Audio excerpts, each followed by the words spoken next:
Hello guys, welcome to Movies Cafe. आज हम जो मूवी देखने वाले हैं उसका नाम है राया एंड द लास्ट ड्रैगन। तो वीडियो को लाइक या डिसलाइक ज़रूर कर दें जिससे हमें पता चल सके कि आपको ये वीडियो कैसी लगी। मूवी के स्टार्ट में हम इस मूवी के मेन कैरेक्टर राया को देखते हैं, जो कि बता रही होती है कि ये दुनिया पहले बिल्कुल भी ऐसे नहीं थी। ये इतनी सुनसान और टूटी हुई तो बिल्कुल भी नहीं। 500 साल पहले ये सब जगह आपस में जुड़े हुए थे और एक थे। इसका नाम था कुमांड्रा। वहाँ लोग सब मिलजुल कर खुशी खुशी रहते थे। उनके साथ मैजिकल ड्रैगन्स भी रहते थे जो उनके लिए बारिश और शांति लेके आते थे। कुमांड्रा किसी स्वर्ग से कम नहीं था, पर किसी की बुरी नज़र लगी और ड्रोन आया, एक प्लेग की तरह जो कि जंगल की आग की तरह कुमांड्रा में फैल गया। वो जितनी जाने लेता वो और बढ़ता जाता और जिसे भी छूता उसे पत्थर बना देता।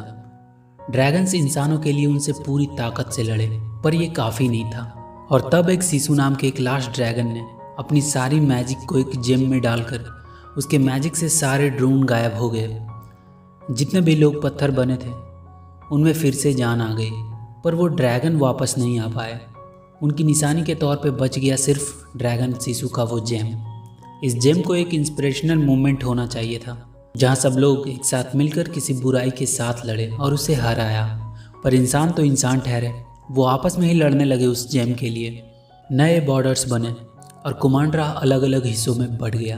सब एक दूसरे के दुश्मन बन गए और वो जेम को छुपा दिया गया।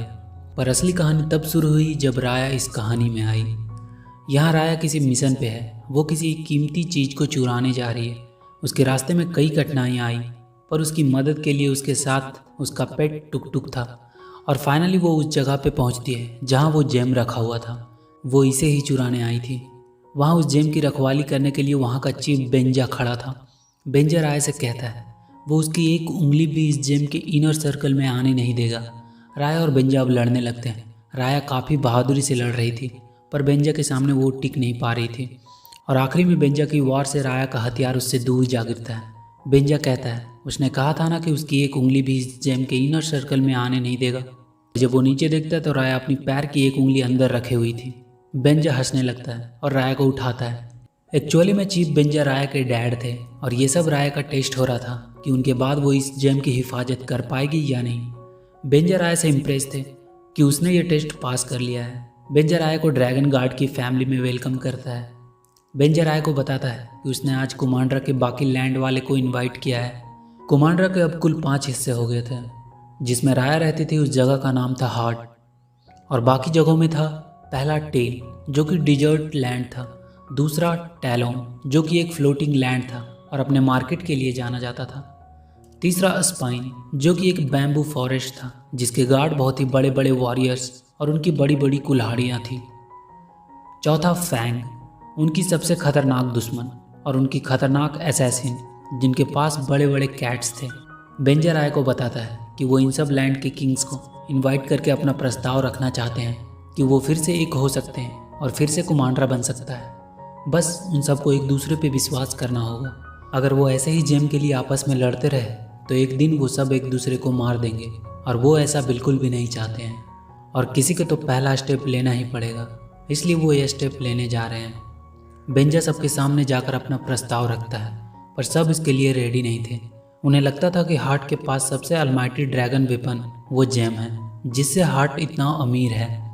राया फैंग की प्रिंसेस नमारी से जाके दोस्ती करती है। राया को नमारी के गले में ड्रैगन सीसू की लॉकेट काफ़ी पसंद आती है। वो नमारी को अपने साथ लेके अपने घर पे आती है। वो दोनों आपस में काफ़ी बातें कर रहे थे। उन दोनों को एक दूसरे का साथ अच्छा लग रहा था। नमारी राया को बताती है कि फैंग के लोगों का कहना है कि जब सीसू ने अपने मैजिक से ड्रोन को भगा दिया उसके बाद वो नदी में बहता हुआ चला गया और आज भी किसी नदी के अंत में सो रहा है। और अगर वो ड्रैगन को ढूंढने में कामयाब हो जाते हैं तो शायद दुनिया बदल जाए और फिर से कुमांड्रा एक हो जाए। नमारी अपने ड्रैगन का वो लॉकेट राया को दे देती है। राया नमारी को लेकर उस ड्रैगन जेम के पास आती है और उसे ये दिखाती है, पर यहाँ नमारी राया को धोखा दे देती है और जेम को लेने के लिए बढ़ती है। राया उसे रोकती है, पर नमारी ऊपर आसमान में एक लाइट फायर करती है जिसे देखकर उसकी माँ को इशारा मिल जाता है। बेंजा भी ये देखकर समझ जाता है। अब उस जगह पे सारे लोग आ जाते हैं और जेम को सब लेना चाह रहे थे। बेंजा उन्हें समझाने की कोशिश करता है, पर वो लोग नहीं मानते। उसे एक तीर आकर लगती है और वो गिर जाता है। बाकी सब लोग उस जेम की तरफ दौड़ते हैं और छीना झपटी में वो जेम गिरकर टूट जाता है। वहाँ की ज़मीन हिलने लगती है और फिर से ड्रोन बाहर आ जाता है। बेंजा उस जेम का एक पीस उठाकर ड्रोन की तरफ करता है। उसमें अभी भी पावर था। बाकी सारे लोग ये देखकर उन पीसेस को उठा लेते हैं और वहाँ से भाग जाते हैं। बेंजा देखता है कि ड्रोन पानी के पास नहीं आता। राया बेंजा को अपने साथ लेके जा रही थी, पर बेंजा के पैर में लगे तीर की वजह से वह भाग नहीं पा रहा था। वो राया को वो जेम का पीस देता है और कहता है तुम्हें मेरे होप को जिंदा रखना होगा, और उसे उठाकर पानी में फेंक देता है और बेंजा ड्रोन के छूने से पत्थर बन जाता है। अब सीन शिफ्ट होता है और हम प्रेजेंट में आते हैं, जहाँ राया अपने टुक टुक पे बैठकर उस नदी की तलाश कर रही है जहाँ उसे ड्रैगन सीसू मिल सकता है। वो पिछले 6 साल से यही कर रही है। उसने सारी नदी को ढूंढ लिया, अब बस ये आखिरी नदी बची है। वहाँ एक टूटा हुआ शिप उसे दिखता है। उसके अंदर जाकर राया दीप जलाती है और सीसू ड्रैगन को बुलाती है। वो कहती है कि अब ज़्यादा लोग नहीं बचे और ये सब उसकी एक गलती के कारण हुआ, क्योंकि उसने किसी पर ट्रस्ट किया। वो उस ड्रैगन की लॉकेट को रखती है और उस पर पानी डालती है। तभी पानी की बूंदें ऊपर उठने लगती है और उससे एक ड्रैगन बाहर आता है। ये वही ड्रैगन था जिसने वो जेम बनाया था। वो जब राया को देखता है तो खुश हो जाता है क्योंकि उसने इंसानों को बचा लिया उस ड्रोन से। तब राया उसे सब कुछ बताती है कि कैसे फिर से ड्रोन वापस आ गया। सीसू जब वो टूटा हुआ जेम देखता है तो गुस्सा हो जाता है। राया उसे फिर से एक दूसरा जेम बना देने को कहती है, पर सीसू कहता है कि उसने सिर्फ इस जेम को ऑन किया था। इसे बनाया था उसके भाई और बहनों ने मिलकर, इसलिए वो अकेला इस जेम को अब नहीं बना पाएगा। सीसू जैसे ही वो जेम का टुकड़ा छूता है वो ग्लो करने लगता है। वो कहता है ये उसकी छोटी बहन एम्बा का मैजिक है जो जेम के छूते ही उसमें आ गई। सीसू राया को बताता है कि हर एक ड्रैगन की एक खास मैजिक होती है और उसकी खास मैजिक ये है कि वो एक अच्छा स्विमर है। राया उसे बताती है कि जेम के हर पीस को छूने से तुम में उन सब की मैजिक आ जाएगी और फिर तुम ड्रोन को आराम से भगा सकते हो और उन सबको वापस ला सकते हो जो पत्थर बन चुके हैं। इधर नमारी भी नदी की खोज में थी तो उसे राया की अंगूठी मिलती है। वो समझ जाती है कि राया यहीं टेल में है। राया अब जेम की दूसरी पीस लेने के लिए टेल के किंग के पास जाती है। वो लोग एक गुफा में जा रहे थे जहाँ जगह जगह पे ट्रैप लगा था। सीसू एक ट्रैप में फंसते फंसते बचता है। वहाँ ब्लास्ट होने वाली मक्खियाँ भी थी। वहाँ से आगे बढ़ने पर वो लोग देखते हैं कुछ दूर पे एक कंकाल अपने हाथ में जेम लेके बैठा है। देख के ऐसा लग रहा है ये अपने ही ट्रैप में खुद फंस कर मर गया हो। राया और सीसू अपने तलवार की मदद से वहाँ तक पहुँचते हैं। उस कंकाल के हाथ में भी एक ट्रैप का बटन था, इसलिए राया बड़े चालाकी से उस जेम को उठाती है। उस जेम को छूते ही सीसू एक लड़की बन जाती है और कहती है ये मेरी बहन प्राणी का मैजिक है जिससे वो इंसान बन सकती थी। उनका पीछा करते करते नमारी वहाँ आ जाती है। वो अपने आदमियों से राया को पकड़ने को कहती है, पर राया वहाँ लगे ट्रैप में उसे फंसा देती है और वो अपने टुक टुक पे बैठकर भागने लगती है। नमारी अभी भी उसका पीछा कर रही थी। उसे आइडिया आता है कि ड्रोन की तरह कैट्स को भी पानी से डर लगता है, इसलिए वो टुक टुक को पानी में उतार देती है और एक नाव पे चढ़ जाती है जिसका मालिक एक बून नाम का एक बच्चा होता है। बून बहुत ही चंचल किस्म का लड़का था।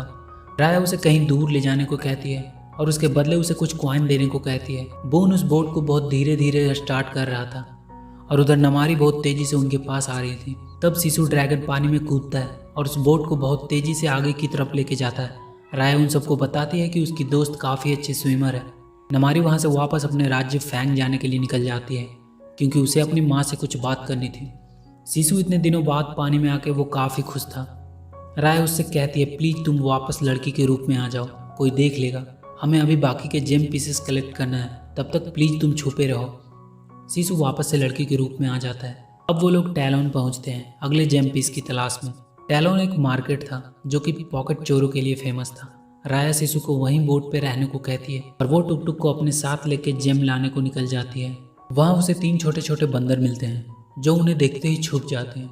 थोड़ी और दूर जाने पर राया को एक रोता हुआ छोटा बच्चा मिलता है। राया को उस पर तरस आ जाता है और वो उसे अपने गोद में उठा लेती है। और इधर ये तीनों छोटे छोटे बंदर टुक टुक को खाने का लालच देकर उस पर चढ़ जाते हैं। वो बंदर उसके जेम पीसेस लेके भाग रहे थे और ये छोटा बच्चा उन्हीं के साथ था। ये ऐसे ही लोगों को लूटते थे। राया और टुक टुक उनका पीछा करते हैं। इधर सीसू कहता है कि राया को ऐसे चोरी करके जेम पीस नहीं मिलेगा, उन्हें लोगों से प्यार से बात करना चाहिए। उन्हें कुछ गिफ्ट देके उनसे दोस्ती करके उनका विश्वास जीत के इससे वो लोग आराम से जेम पीस उन्हें दे देंगे। वो बून से कहता है कि वो गिफ्ट लेने जा रही है पर उसके पास पैसे तो है ही नहीं। बून शिशु से कहता है कि तुम क्रेडिट पे सामान क्यों नहीं ले लेती। शिशु को ये कॉन्सेप्ट अच्छा लगता है कि सामान खरीद लो और पैसे बाद में दो। वो मार्केट से जो जो अच्छा लगा लेती गई और सबसे यही कहती जाती कि वो इसे क्रेडिट पे करेगी। सारे लोग उसे घेर लेते हैं और कहते हैं तुम इन सब के लिए कभी पे भी करोगी, क्योंकि वो लोग उसे नहीं जानते। वो लोग उसे तुरंत उसी समय पे करने को कहते हैं। तभी वहाँ एक बूढ़ी लेडी आती है और उसे अपने साथ लेके जाती है। राया और टुकटुक अभी भी उन चोरों को ही पकड़ रहे थे और किसी तरह वो लोग उन्हें पकड़ते हैं और अपना जेम वापस लेते हैं। राया देखती है वो लोग अकेले हैं तो उन्हें अपने साथ चोरी में शामिल कर लेती है और उनकी मदद से टैलोन के किंग के घर में घुस जाती है। पर उसे वहाँ कोई जेम पीस नहीं मिलता। उसे वहाँ पता चलता है कि जेम पीस तो टैलोन के नए चीफ के पास है। ये बुढ़िया अपने साथ शिशु को ले जा रही थी ये बोल के कि वो उसे टैलोन के चीफ से मिलाएगी और वो उसे एक दरवाजे के अंदर भेजती है जहाँ ड्रून होता है। वो बुढ़िया ही टैलोन की नई चीफ थी जिसके पास वो जेम का टुकड़ा भी था। वो बुढ़िया शिशु से जेम की दूसरी पीस उससे मांगती है। तभी वहाँ अपने टुकटुक पे बैठकर राया आती है। वो उस बुढ़िया के हाथ से वो जेम छीन लेती है। शिशु के उस जेम को छूते ही बहुत सारा वहाँ पे फॉग हो जाता है। ये शिशु के भाई जगांस का मैजिक था। वो दोनों वहाँ से भागकर वापस बोट में आ जाते हैं। अब उनके पास जेम के 3 पीसेस हो चुके थे। अब सिर्फ 2 जेम पीसेस बचे थे। उनका अगला डेस्टिनेशन था स्पाइन। वहाँ पहुँचते ही शिशु वहाँ गेट को नॉक करना चाहती है कि वो लोग एक ट्रैप में फंस जाते हैं। उन दोनों की आंख खुलती है एक झोपड़ी में। वो दोनों रस्सी से बंधे हुए थे। वहाँ एक बड़ा सा आदमी आता है। वो उन्हें देखते ही हंसने लगता है कि बहुत दिन हो गए उसे इंसान देखे हुए। तभी उस झोपड़ी का दरवाज़ा टूटता है और वहाँ टुक पे बैठ के बून और वो चारों बच्चे आ जाते हैं। वो बच्चे मिलकर उस आदमी को बांध देते हैं और बून जाकर राया को छुड़ाता है। बाहर से उन्हें नमारी की आवाज़ सुनाई देती है। वो कह रही थी कि स्पाइन के लोगों वो राया को ढूंढने के लिए यहाँ आई है। अगर वो चुपचाप राया को उन्हें दे देते हैं तो वो लोग यहाँ से चले जाएंगे, नहीं तो उसकी सेना सब कुछ बर्बाद कर देगी। पर वो बंधा हुआ आदमी राया को बताता है कि वो अकेला ही है इस पूरे स्पाइन में। उसके सारे लोग पत्थर बन गए ड्रून से लड़ते लड़ते। राय उससे उसका नाम पूछती है। उसका नाम टॉन्ग था। राय उससे मदद मांगती है और पूछती है कि कोई और दरवाज़ा तो होगा यहाँ से बाहर निकलने का। टॉन्ग उनकी मदद करने को मान जाता है। राय नमारी को उकसाकर उससे फाइट करती है और बाकी के लोगों को तब तक पीछे के दरवाजे से बाहर निकलने को कहती है। वहाँ नमारी और राया की एक बहुत ही अच्छी फाइट होती है। दोनों एक दूसरे को अच्छी टक्कर दे रहे थे पर नमारी राया पे भारी पड़ रही थी।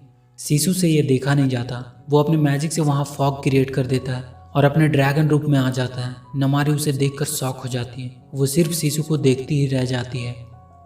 शिशु राया को लेकर वहाँ से चला जाता है।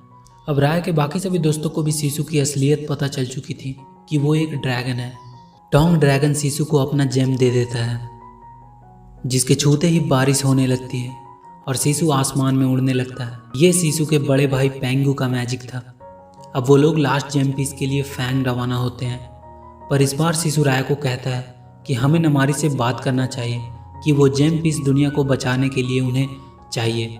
पर राया नमारी पे विश्वास करने से मना कर देती है क्योंकि एक बार जब उसने नमारी पे भरोसा की थी तब उसने अपने डैड बेंजा को खो दिया। अब दूसरी बार वो ये गलती नहीं करना चाहती।